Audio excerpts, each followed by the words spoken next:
এক গ্রামে স্নেহা নামে এক মেয়ে বাস করত।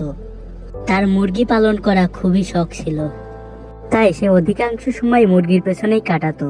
সে মুরগি ছাড়াও অনেক কিছু পোষার ইচ্ছা পোষণ করত, এমনকি সে বাঘও পুষতে চেয়েছিল। কিন্তু বাঘ পোষা তো খুবই বিপজ্জনক কাজ, তাই সে বাঘ পোষার আশা ছেড়ে মুরগি নিয়েই জঙ্গলে জঙ্গলে ঘুরে বেড়াতো এবং তাদের দেখাশোনা করত। মুরগিটির 5টি ছানা ছিল, কিন্তু বাকি 2টি ছানা শিয়ালের খপ্পরে পড়ে যায়। যাতে এ 3টি ছানার কিছু না হয় সেজন্য সে সবসময় তাদের পাহারা দিত। অনেকক্ষণ ধরে স্নেহা মুরগির দিকে তাকিয়ে কি যেন ভাবছিল। সে ভাবছিল, যদি আমি বাঘ পুষতে পারতাম। তার আশা মনে হয় ভগবান পূর্ণ করে দিয়েছিল। তাই তো সে পরের দিন এক জঙ্গলে গিয়ে ছোট্ট একটি বাঘ দেখতে পায়।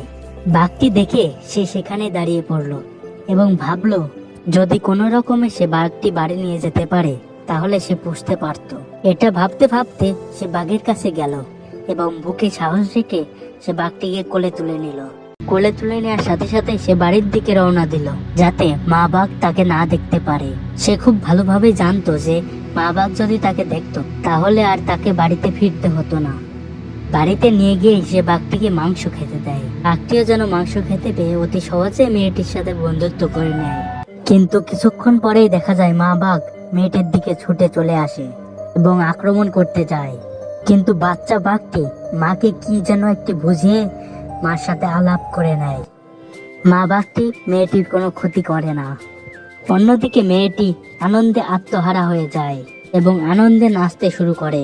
সে মনে করে 2টি বাঘকেই সে এখন থেকে পুষতে পারবে, কিন্তু সে তো জানে না মা বাঘটি এখনই ছোট বাঘকে নিয়ে চলে যাবে।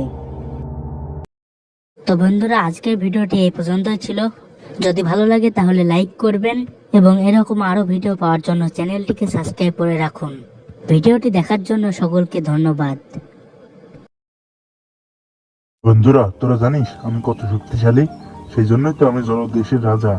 ভাই, আমার দেখলে তো সবাই ভয়ে পালায়। আমি হলাম জঙ্গলের সবচেয়ে শক্তিশালী। শুধু শক্তি থাকলেই নয়, বুদ্ধিও থাকতে হয়, যা তোমাদের 2জনের মধ্যে একজনেরও নেই। কি এত বড় কথা?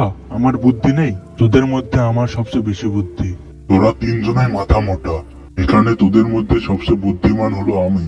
আচ্ছা, তাহলে একটা বুদ্ধির প্রতিযোগিতা হয়ে যাক।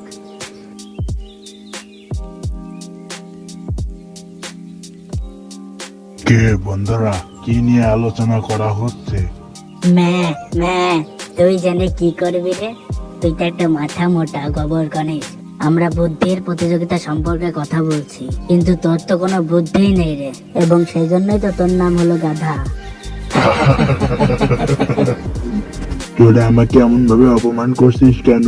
আচ্ছা, তাহলে কার কত বুদ্ধি আছে সেটা জানার জন্য একটা বুদ্ধির প্রতিযোগিতা আয়োজন করা হোক। তাহলে সবাই কালকে ওই মাঠে দেখা করবে আমার সাথে, ওখানেই প্রতিযোগিতা শুরু হবে। সবাই তো চলে এসেছে, তাহলে আর দেরি করছো কেন? হ্যাঁ, প্রতিযোগিতা শুরু করে দেওয়া যাক। আচ্ছা, তাহলে প্রথমে কে প্রশ্ন করবে? প্রথমে আমি প্রশ্ন করব। আমার প্রথম প্রশ্ন হলো, মানুষ সবচেয়ে বুদ্ধিমান হয় কেন? এর উত্তর তো খুবই সহজ।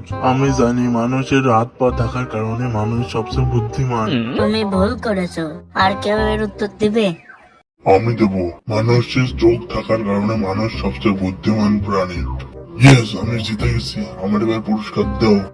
তোর উত্তর তো হয়নি, তোকে কি পুরস্কার দেব? চোখ তো আমাদেরও আছে, আমরা তো এরকম বুদ্ধিমান নই। এবার গাধা, তুই কিছু বলবি? হ্যাঁ, আমি তো বলবোই। মানুষের মস্তিষ্ক হলো সবচেয়ে শক্তিশালী, আর মানুষ সেই জন্যই এত বুদ্ধিমান হয়। বা গাধা, তুই তো একদম সঠিক উত্তর দিয়েছিস। তুই জিতে গেছিস। তুই আমাদের মধ্যে সবচেয়ে বুদ্ধিমান প্রাণী। তাহলে সবার মধ্যে আমি হলাম বুদ্ধিমান। এবার আমি তোমাদেরকে ক্লাস করাবো, ঠিক আছে? এবার থেকে আমি হলাম তোমাদের ওস্তাদ। এই তোরা সবাই ভাগ, সর্বপ্রথম আমি যাব। এই প্রথমে একটি ছুরি পেয়ে গেছি। এটা দেখছি বড় একটা দুটো দিই মেরে। যা ভাগ, এসব আমার কাছে কিছুই না। এবার আমার পালা, দেখি পারি নাকি।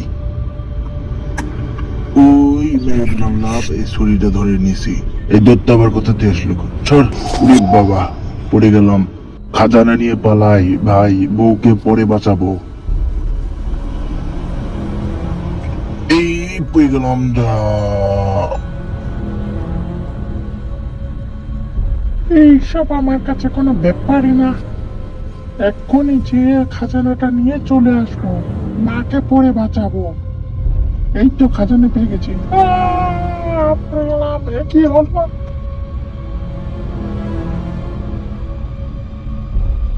আমার ভাই এবং বাবারা তো সবাই মরে গেল। সাবধানে খেলতে হবে, আমাকে মাকে বাঁচাতে হবে। এই তো অনেকটা পথ চলে এসেছি। এই মর জানো, মর, দাঁড়াও, মর। মরে গেছে। আমি উদ্ধার করে ফেলেছি মাকে।